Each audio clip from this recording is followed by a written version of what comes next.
फरवरी 2019 से पहले सारी दुनिया की तरह भारत के लोग भी इस दिन को मोहब्बत के जश्न का दिन मानते थे। जी हाँ, वैलेंटाइन डे। मगर 14 फरवरी 2019 को कुछ ऐसा हुआ जिसके बाद भारत और भारतवासियों के लिए ये दिन काला ही नहीं बल्कि लहूलुहान कर देने वाला एक ऐसा दिन बन गया जिसने भारत माँ से उसके 40 वीर सपूतों को एक झटके में छीन लिया और पीछे छोड़ दिया एक ऐसा जख्म जिसका ना ही दर्द कम हो सकता है और जो ना कभी भर सकता है। आज उस हमले की चौथी बरसी है। नमस्कार, आपके साथ मैं हूं निशा उप्रेती और आप देख रहे हैं जेजेएन की एक भावपूर्ण पेशकश। आइए आपको बताते हैं कि इस बर्बर हमले से जुड़ा हर एक तथ्य, ताकि शहीद हुए उन वीरों की गाथा आने वाली पीढ़ी को प्रेरित करती रहे। 14 फरवरी 2019 को जम्मू श्रीनगर राष्ट्रीय राजमार्ग से करीब 2500 जवानों को लेकर 78 बसों में सीआरपीएफ का काफिला गुजर रहा था। सड़क पर उस दिन भी बाकी दिनों की तरह ही सामान्य आवाजाही थी। सीआरपीएफ का काफिला पुलवामा पहुंचा ही था, तभी सड़क की दूसरी तरफ से आ रही एक कार ने उस काफिलों के साथ चल रहे वाहन में टक्कर मार दी। जैसे ही सामने से आ रही एसयूवी जवानों के काफिले से टकराई, वैसे ही उसमें विस्फोट हो गया। धमाका इतना जबरदस्त था कि कुछ देर तक सब कुछ धुआं हो गया, लेकिन जैसे ही धुआं हटा, वहां का दृश्य इतना भयानक था कि इसे देखकर सारा देश हिल गया। पुलवामा में जम्मू श्रीनगर के उस राष्ट्रीय राजमार्ग पर जवानों के पार्थिव शव इधर उधर बिखरे पड़े थे। चारों तरफ खून ही खून, कहीं जवानों के शरीर के टुकड़े तो कहीं खून से लथपथ वो भारतीय सेना की वर्दी के टुकड़े जगह जगह बिखरे हुए थे। जिंदा बचे जवान अपने साथियों की तलाश में जुटे थे। सेना ने बचाव कार्य शुरू किया और घायल जवानों को तुरंत ही अस्पताल ले जाया गया। इस भयानक घटना के बाद पूरे देश में हाहाकार मच गया।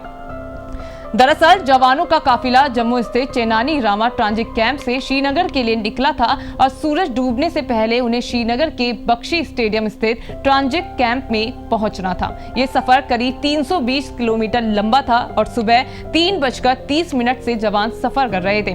78 बसों में 2500 जवानों को लेकर काफिला जम्मू से रवाना हुआ, लेकिन पुलवामा में ही जैसे मोहम्मद के आतंकियों ने इन जवानों को निशाना बना लिया, जिसमें 40 जवान शहीद हो गए। जवानों के इस काफिले में कई जवान छुट्टी पूरी करके ड्यूटी पर वापस लौटे थे, तो वहीं बर्फबारी की वजह से जो जवान श्रीनगर जाने वाले थे वो भी इसी काफिले की बसों में सवार थे।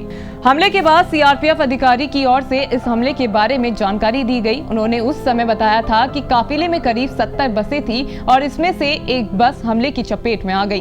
काफिला जम्मू से श्रीनगर की तरफ जा रहा था। चौंकाने वाली बात ये थी कि आतंकी संगठन जैश ने टेक्स्ट मैसेज कर इस हमले की जिम्मेदारी ली थी। जैश ने ये मैसेज कश्मीर की न्यूज एजेंसी जीएनएस को भेजा था। जिस जगह पर हमला हुआ था वहां से श्रीनगर की दूरी करीब 33 किलोमीटर थी और काफिले को पहुंचने में बस घंटे भर का ही समय बचा था। धमाका इतना जोरदार था कि जवानों के शरीर के चिथड़े उड़ गए थे।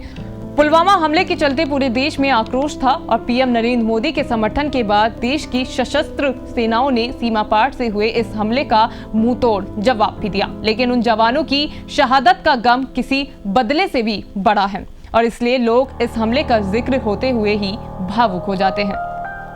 पुलवामा हमले में शहीद हुए सीआरपीएफ के सभी 40 जवानों के नाम वाले स्मारक का उद्घाटन 14 फरवरी 2020 को पुलवामा के लैथपोरा शिविर में सीआरपीएफ के प्रशिक्षण केंद्र में किया गया था। स्मारक को पुलवामा हमले में शहीद सभी 40 सैनिकों के नाम और उनकी तस्वीरों और सीआरपीएफ के आदर्श वाक्य सेवा और निष्ठा के साथ अंकित किया गया था। ये देश के प्रति सुरक्षा बलों के लगाव, समर्पण और बलिदान की भावना को दर्शाता है। आज पुलवामा हमले को 4 साल हो चुके हैं, मगर समस्या आज भी ज्यों की त्यों बनी हुई है। आतंकवाद की समस्या एक इंसान आज इस हद तक गिर चुका है कि जमीन के टुकड़े के लिए न जाने कितने मासूम लोगों की जान लेने से भी नहीं हिचकिचा रहा है। धर्म और मान्यताओं के नाम पर युवाओं को इस दलदल में धकेला जा रहा है और अब आलम यह है कि खुद पाकिस्तान को भी तबाही की कगार पर यही आतंकवाद लेकर आ रहा है। तालिबान इसका जीवंत उदाहरण है।